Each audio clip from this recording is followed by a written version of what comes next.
Yo, what is up, guys? Hope you guys are having a nice day today. Today we're going to be talking about the full card breakdowns for UFC 297, the first pay-per-view of the year, guys. Let's freaking go, guys. Let's freaking go. We already made a full card breakdowns for UFC 297 like a month ago when we had a lot of time off in between the fights. We had the first fight card of the year. Vegas 84 was really good. I mean, that was a ton of fun to watch. I did a live stream for the card. Some of you probably were in the live streams or yesterday, so we had a ton of fun there. Went 9-2 on picks, so pretty good picks, and everything was went according to plan. So let's keep it going, guys. Coming off really two good back-to-back UFC cards, so let's keep the momentum going, guys. Let's make some more money on this next card. To start us off, we have Malcolm Gordon taking on Jimmy Flake, and I'm gonna be picking Malcolm Gordon here. I think he's a more well-rounded fighter. And the odds are close for a reason. Minus 120 from Malcolm Gordon. He should be the favorite. He's going to be fighting in Canada. I think he's going to come in pretty good shape, knowing that he's going to be fighting in front of his own people. But as of right now, I don't really have any bets on this guy. I don't really know if I can trust either one of these guys.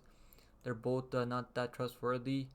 But I do think that Malcolm Gordon is the more well-rounded fighter here. He's got the better striking. He can crack on the feet, got the power advantage.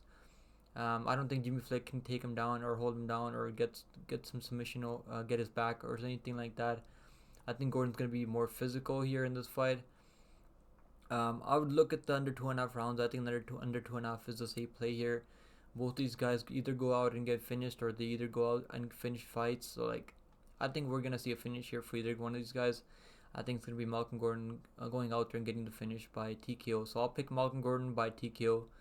But Jimmy Flake is tough, man. He's tough. He hangs in there. Sometimes he'll be able to maybe lock in a submission in a grappling exchange or something like that. But I'm going to be picking Malcolm Gordon by second round TKO. I think he can get that TKO in the second round. Let's go to the next fight, guys. Next up, we got Jasmine Jasudavicius taking on Priscila Cachoeira. And I am picking Jasmine Jasudavicius here by second round submission. I think he can find a submission. I know most people out there picking her by decision. I get it. I think I know she's only got like one submission win on her record. But if she's supposed to go out there and finish any fight, it's probably going to be Priscila Cachoeira. Priscila Cachoeira, every time she goes out there and against these grapplers, girls that can go out and grapple her, she's out there. She's got no clue how to like do anything off her back. I mean, she just lets these girls get into full mount and get her back. I mean, she gives up her back right away. Priscila Cachoeira does have some power. She knocked out my girl Ariane Lipsky early on, so she can crack on the feet. But I think Jasmine Jasudavicius' chin is okay. I think her chin's gonna hold up. So I'll pick Jasmine Jasudavicius by second as submission here. I think I don't have any money on her. I don't have her in parlays or anything like that. If I got her anything under like minus 200, I would have maybe parlayed her. But I think the ship has sailed at this point at 4-1. I mean, I would just stay away from this one. Maybe I'll look at under 2.5 rounds at plus money. I think we're gonna see a finish here for Jasmine Jasudavicius by submission second round.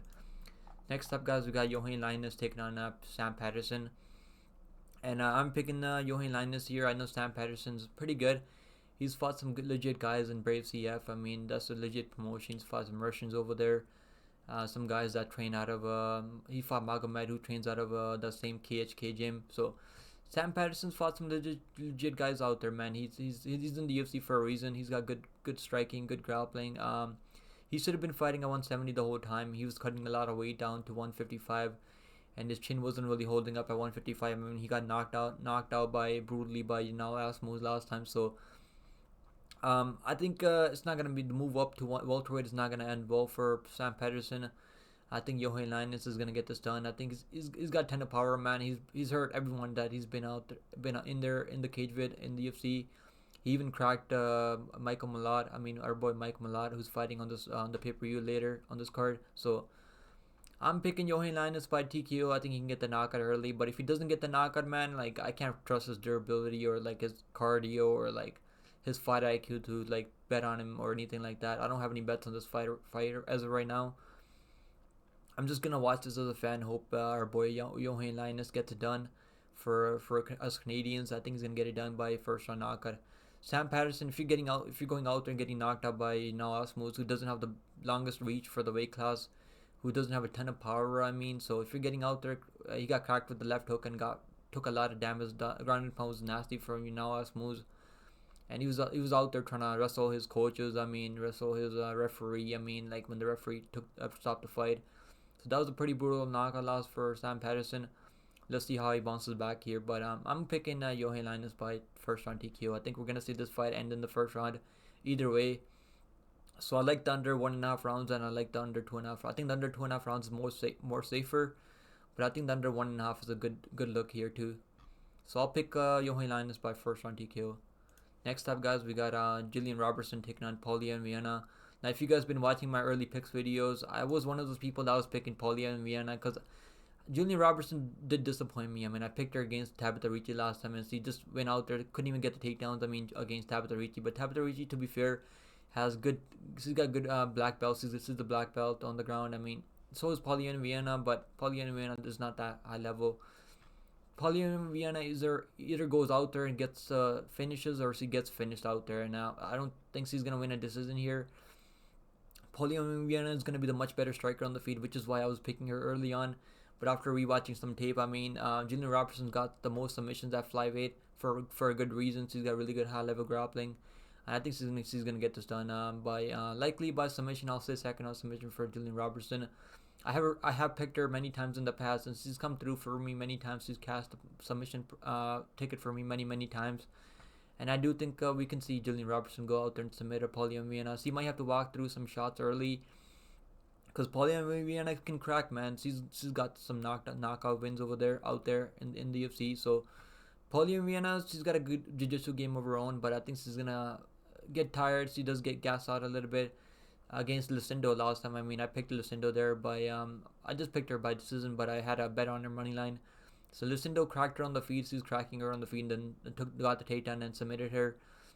So if Lucindo can go out there and submit you, man, I think Gillian Robertson can do the same. So I'm picking Gillian Robertson by second on submission for now. So I think she can go out there and get a submission eventually. But first round's gonna be tricky because Gillian Robertson doesn't have good enough striking where she can set up the takedowns. But I do think she's going to stay with the game plan, and I do think she's going to get the submission at some point. So I'll say second round submission for Gillian Robertson. Next up, guys, we got Serhiy Sidey taking on Ramon Torres. And I'm picking Serhiy Sidey here. I picked him. This is a rematch between these two guys. So you guys probably already heard. Serhiy Sidey and Ramon Torres fought on Dana White Contender Series. Serhiy Sidey knocked him down and then was able to almost close to finishing him at the ground and pound. But the referee called it a little bit too early, so Dana White gave Ramon Torres another chance on Dana White Contender Series. He came back and fought another guy who trains with Joaquin Buckley, Cortavius Cortavius, I think that was his name. So Torres went out there as a 2-1 underdog and knocked him out in the first round. So good fight for him here. I think Serhiy Sidey's gonna get this done though. I think we're gonna see this fight go the same way the first fight went. But Serhiy Sidey's got the grappling advantage here. And he's got heavy hands. He's got good enough striking on the feet too. So he's got a ton of knockdown power too. So Ramon Torres is a good boxer, good striking, good power on the feet too. So it's gonna be a good scrap here. I think we're gonna see this fight end in the first 2 rounds. I do like violence here. I like the under 2.5 rounds a lot. I think the fight doesn't go the distance. Is the most safest play here. I do think Serhiy Sidey can go out there and get this done. Likely second on TKO. I think second on TKO for Serhiy Sidey. But the only thing that worries me for Serhiy Sidey, if Ramon Torres goes out there and starts throwing leg kicks, Serhiy Sidey doesn't really check leg kicks at all. So that's the only thing that Serhiy Sidey needs to work on. Other than that, I think Serhiy Sidey's got a good durability on him. So I don't have any bets on Serhiy Sidey right now. I'm thinking about betting the under 2.5. I think the under 2.5 is a solid look. So I'll probably bet on the under 2.5 here. But I'll pick Serhiy Sidey by second on TKO.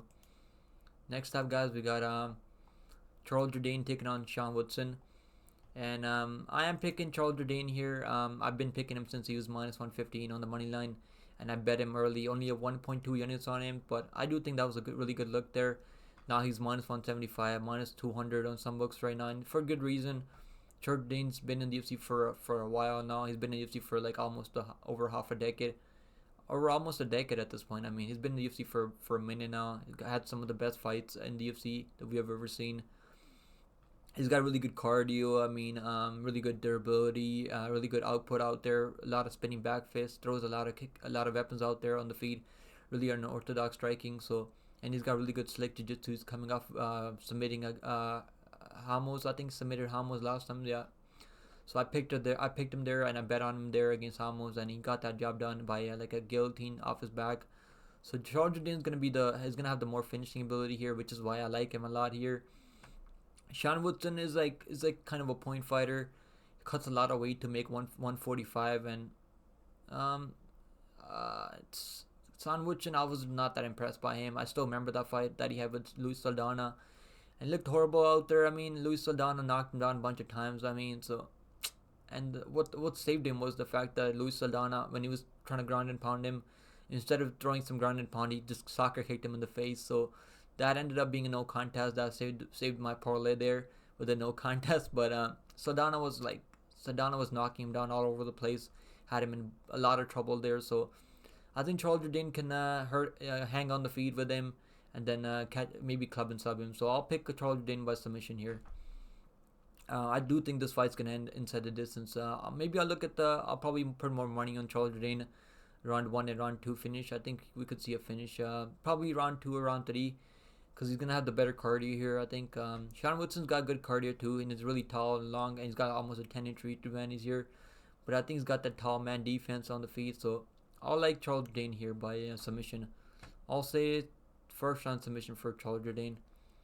Next up, guys, we got Brad Katona taking on Garrett Armfield. Brad Katona, I'm picking Brad Katona here. I think he's a better fighter, better durability. He's been in there against guys like Rob DeWalt's really early on before he was cut from the UFC, and then finally they re-signed him after that Ultimate Fighter run that he had. Katona's looked really good, man. He's really putting things together now. He's shown really good toughness out there. I mean, he had a fight of the night with Cody Gibson last time. That was one of the best fights I've ever seen in my life, and they went to war, man. Katona's willing to go out there and go to war each and every time. So I'm picking Brad Katona here, but he's not gonna have the power advantage on the feet. I think Garrett Armfield's gonna have the more power, but he kind of loads up with his boxing a little bit. So I think Katona can mix in the takedowns here, mix it in really well, and land enough output out there to win round after round. So I'll pick Brad Katona by decision here. I think we're gonna see this fight go the distance. I think Armfield's very tough and durable too. I know he got submitted by who submitted him? I think if I'm not wrong, I think it was who submitted Armfield? I think it was Onama, Ray Onama. Yeah, Onama submitted him. But that was a tough debut for him, man. That's a tough debut in your first fight. I mean, that's not an easy debut by any means. So tough luck for Garrett Armfield, but he bounced back and got that win over last time over Kazama. Knocked him out in the first 4 minutes. So Garrett Armfield's got some power, man, but I think Katona's gonna be able to walk through the shots that he needs to walk through, and land enough output out there, win round after round. So I'm picking back Katona here by decision. Next up, guys, we got main card time now, guys. Make sure you guys like the video, drop a W in the comments below, or drop your most confident picks that you guys have for this card, and really helps out with the YouTube algorithm. I appreciate all the support from you guys as always. I love making content, and really can't wait to watch this fight card along with you guys. So I'm going to be doing a fight companion for this card, so make sure you guys come hang out with me on Saturday. So let's freaking go, guys. We got Arnold taking on Movsar Evloev to open up the pay-per-view card. Let's go, guys. We got the main card. I mean, Arnold Allen's going to be the better striker here by a mile, I think. But Movsar's got some okay striking too, man, but he just kind of leaves the chin up in the middle. He was getting cracked by Diego Lopez too, but he was able to mix in the takedowns. I mean, Diego Lopez is more dangerous off his back than Allen's gonna be, so I will pick Movsar Evloev here, but I'm not that confident. Like, I'm not super confident in Movsar, but I do think he's gonna go out there and get the takedowns, mix it in really well, and be able to win round after round. But if this fight stays on the feed, man, if Arnold Allen shows up with some crazy takedown defense out there, things can look tricky, man. Arnold Allen's got some he's got some power on the feet, man. He's cracking Holloway. I mean, he was landing some good elbows off the top, and he's got some good kicks, body kicks. I mean, Arnold Allen's gonna be the much better striker here, and it's not even close on the feet. But I think Movsar is gonna be able to mix in the takedowns and win round after round based on that. It's gonna be 29-28. I do like the over 2.5 rounds here a lot. I don't think we're gonna see a finish here by any means. So I will play the over 2.5 rounds in a parlay here. But I do also like Movsar Evloev money line. I've got him back when he's minus 148. So Even at minus 166, whatever he's at right now, I don't think that's too bad. But if this fight stays on the feed, man, things are gonna things are gonna be looking bad for Movsar. But I do think he's gonna get the takedowns over Arnold Allen. He's got some of the best grappling at 145 for Movsar. So I'll like Movsar by 29-28 decision. But I like the over 2.5 rounds even more than I like the money line for either guy. But if you guys want to play Arnold Allen, man, he's not the worst underdog out there. Yeah, as long as he shows good takedown defense out there, he can definitely win this fight. Next up, guys, we got Chris Curtis taking on Marc-André Barriault. And I've been picking Marc-André Barriault, and for good reason. I think he can go out there. And I mean, Chris Curtis doesn't really finish a lot of people out there. His last fight was against Nasruddin Imavov. I had a pretty big bet on Nasruddin Imavov, and things were looking really good for us. But then, it was a headbutt, I think. I thought it was eye poke, but it was a headbutt. Nasruddin Imavov headbutted him, and then they called that a fight no contest. It is what it is, I guess. I was pretty pissed off because things were looking really clean. Nasruddin Imavov was going out there, not just outstriking him from distance. I mean, just controlling the whole fight. Chris Curtis was having no success on the feet at all. But I was worried if that fight went into the third round because I wanted to see how good Imavov's cardio would look in the third round, but we never really got there. They called it a no contest, so it is what it is. So now he's going to be taking on Marc-André Barriault in Canada. And I'm picking Marc-André Barriault, man. I already bet on him at plus 155. And I think Marc-André Barriault can... he's got a really good chin on him, really tough. I mean, he's got some of the best cardio out there at this weight class. And he's been looking good, man. He's going to have a height advantage here. He's going to have a reach... Not the reach advantage. Chris Curtis is going to have a 1.5 reach advantage here. But I do think Marc-André Barriault can keep this fight close. And win a close decision in Canada. And the crowd's going to be cheering for him too. So... Chris Curtis, he's got some power too. He's knocked a couple of guys. Knocked at Allen. I think he knocked at Allen, right? I think he knocked out Allen. Let me see. Is that Allen that he knocked out? I think it was, right? He knocked at Brandon Allen. Yeah, it was Allen in the second round. He also knocked out Phil Haas, No Chin Haas, obviously. Then he also he's got some knockout power, man. Knocked up Joaquin Buckley too. So. Marc-André Barriault's gonna have to be careful, man. If he's not careful, things can look bad for Marc-André Barriault. But I think he's got a good enough chin that he can hang on the feet and keep the fight close. Chris Curtis is over almost 2-1 at this point, so that's why I think I can't really trust Chris Curtis out there. I picked him against Kelvin Gastelum, and he just didn't do enough out there, man. Just didn't do enough against Kelvin Gastelum.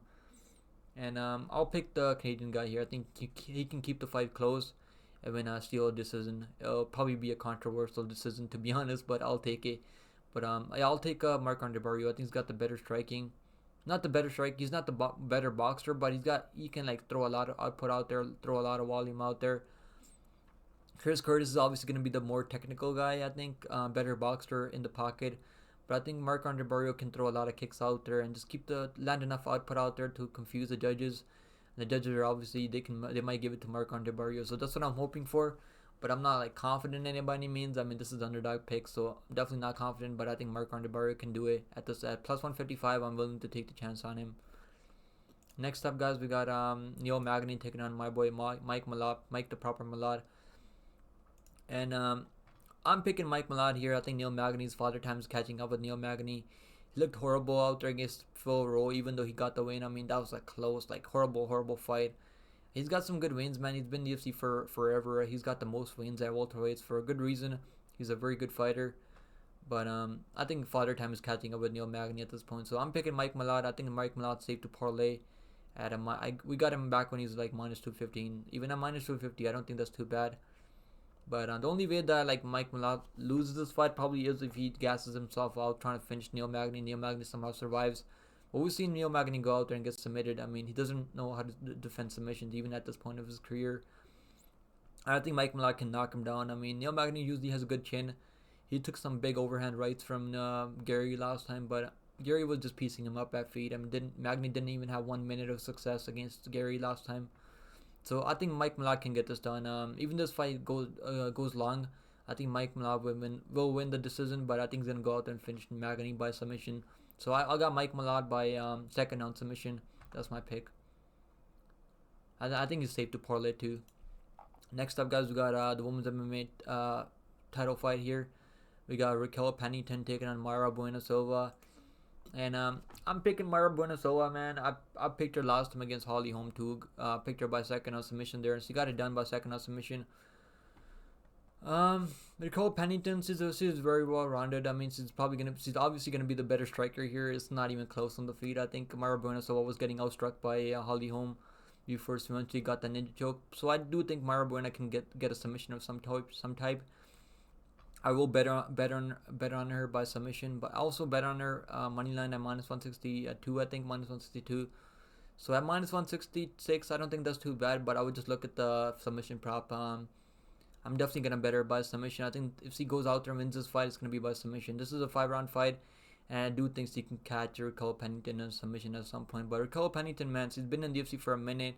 She's on like a 5-5 inch streak right now, and for good reason.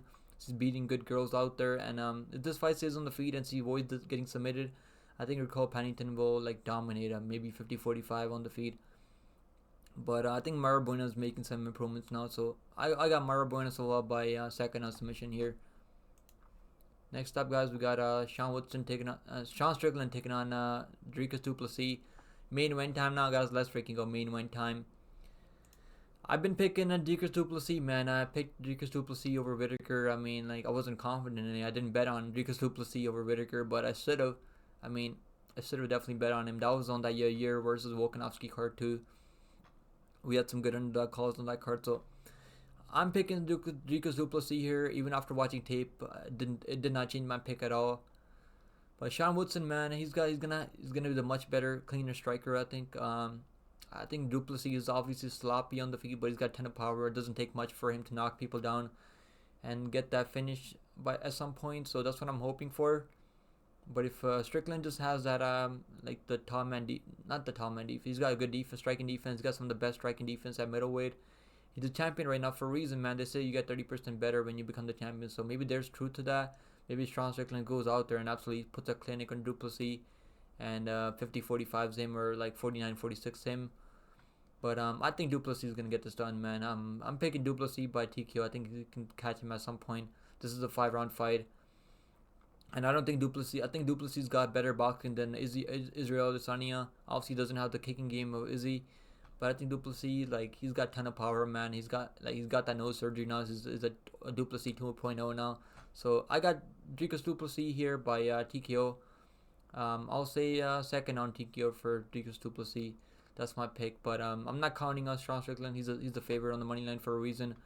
He's a champion right now. He's just coming off his best win of his career over Izzy. So absolutely dominated Izzy, 49-46. So anything can happen here, man. I'm not hating on anyone that's betting on Sean Strickland, but I just got this feeling, man. I think du Plessis is gonna get this done. I don't like picking the guys that keep cashing as an underdog. And he cashed as a +3 underdog last time, so I definitely would have picked du Plessis over Izzy too, to be honest with you guys. So Strickland is good, man. I think he's really good. I picked him against Abu Smagomedov too, when a lot of people were out there picking Abu Smagomedov there. So Strickland is really good, man. I think he's really good. He's got some of the best striking defense out there for a reason. But I just got this feeling that du Plessis is gonna be able to go out there and get it done. But let's see, man. Strickland looks in really good shape right now. He's training really hard, so he wants to definitely defend this belt. But let's see what happens. I mean, it's going to be a good fight either way. So I hope you guys enjoyed the breakdowns. And let me know what you guys think down in the comments below for all the picks and everything. And I'll see you guys in the next one.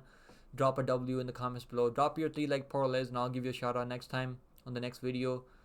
Plus money. It's going to be at least plus money. So drop your like parlays in the comments. So it's going to be at least, as long as it's plus money, I'll give you, in the cashes, I'll give you guys a shout out in the next video. And join the Discord, guys. I'll link the Discord in the description. Hope you guys enjoy the full card breakdowns. I didn't want to make this any longer than 25 minutes, so it's almost 24 minutes now. So I'm gonna see you guys in the next one. You guys can catch me in one of my live streams. I go live almost every single day, so come hang out with me if you guys want to talk some MMA.